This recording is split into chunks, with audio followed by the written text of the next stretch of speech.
લોકમત ન્યૂઝમાં આપનું સ્વાગત છે।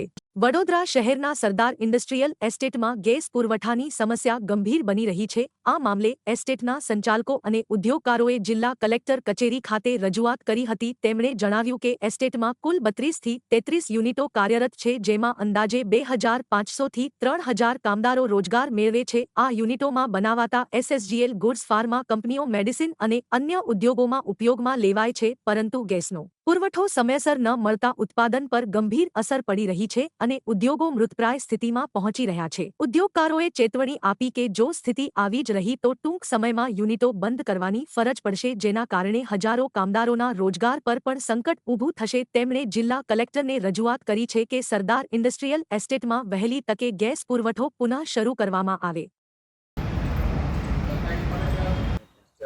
અમારે સરદાર ઇન્ડસ્ટ્રીયલ એસ્ટેટ જો આજવા રોડ પર આવેલી છે, એમાં ગ્લાસવેરનું મેન્યુફેક્ચરિંગ કરવાવાળી કંપની 20 થી 25 છે, જેમાં રોજગારી અત્યારે બેરોજગાર થાય એવી કન્ડિશન છે। અને અમારો જે સપ્લાય છે એ ફાર્માસ્યુટિકલ કંપનીઓમાં લાગતા દવાઓ બનાવતા કંપનીઓમાં છે। અને અત્યારે એલપીજીની અછતને કારણે એલપીજી બંધ કરી દેવાને કારણે અમારા વર્કરોને બેકાર થવાની કન્ડિશનમાં છે। જો અમને તાત્કાલિક એલપીજી રિલીઝ નહીં કરવામાં આવે તો અમારી ફેક્ટરીઓ તાત્કાલિક બંધ કરવાની ફરજ પડશે। નુકસાન તો તમે અંદાજ કરી શકો છો।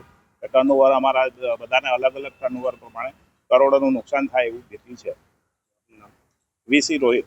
આજરોજ हम કલેક્ટરની ઓફિસમાં સરદાર ઇન્ડસ્ટ્રીયલ એસ્ટેટમાં અમારા 32-33 યુનિટો આવેલા છે।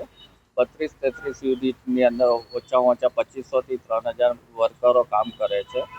અમે સાયન્ટિફિક ગ્લાસ એસોસિએશન મેન્યુફેક્ચરના એસોસિએશન હેઠળ અને લઘુ ઉદ્યોગ ભરતીના હેઠળ અમે કલેક્ટરશ્રીને આજે રજૂઆત કરી અને કલેક્ટરશ્રીએ અમને બાંહેધરી આપી કે તમને 2-3 દિવસની અંદર ગેસનો પુરવઠો આપીશું।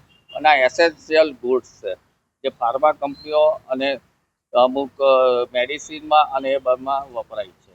અને અમારી ઇન્ડસ્ટ્રી હવે મૃત પાયા પર ચાલી રહી છે અત્યારે, અને સદંતર બંધ કરવાનો વારો આવશે એવું લાગી રહ્યું છે। કલેક્ટરશ્રીએ સારી બાંહેધરી આપી કે તમને 2-3 દિવસની અંદર આની અમે બોટલ આપવાની રજૂઆત કરીશું અને આપશે એવું અમને ખાતરી છે। અમને પૂર્ણ વિશ્વાસ છે એમની પર। સંજય જોશી।